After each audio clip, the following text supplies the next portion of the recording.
ઉનાળાની શરૂઆત થઈ ગઈ છે અને ઘણા રાજ્યો ગરમીની લપેટમાં પણ આવી ગયા છે.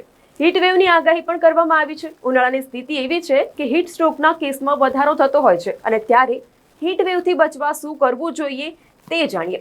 હીટ સ્ટ્રોકથી બચવું ખૂબ જ જરૂરી છે, કારણ કે થોડી પણ બેદરકારી રાખવામાં આવે તો ગરમીના કારણે હીટ સ્ટ્રોક, ડિહાઇડ્રેશન અને ડાયરિયા જેવી અનેક બીમારીઓનું જોખમ વધી જાય છે.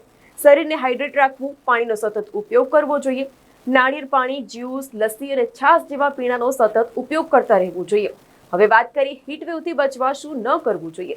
તો નિષ્ણાંતોનું માનવું છે કે ખુલ્લી જગ્યામાં ભારે કસરત ન કરવી જોઈએ. કસરત દરમિયાન ખૂબ જ ચુસ્ત કપડાનો ઉપયોગ પણ ન કરવો જોઈએ. તડકામાં માથું ઢાંકેલું ન રાખવું, કારણ કે તેનું ઢાંકેલું માથું રાખવાથી સનબર્ન થવાની શક્યતા સૌથી વધુ રહે છે. ઉનાળામાં એવી જગ્યાએ ન બેસવું કે જ્યાં છાંયો ન હોય.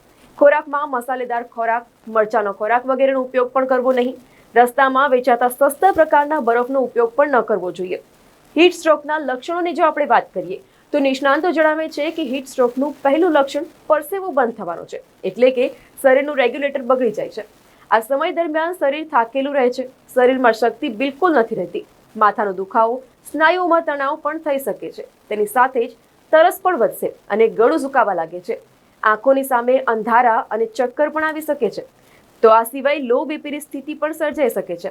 હવે આવી સ્થિતિમાં જો તમે અસ્વસ્થતા અનુભવો છો તો વિલંબ કર્યા વિના ડોક્ટરનો સંપર્ક કરવો જરૂરી બને છે.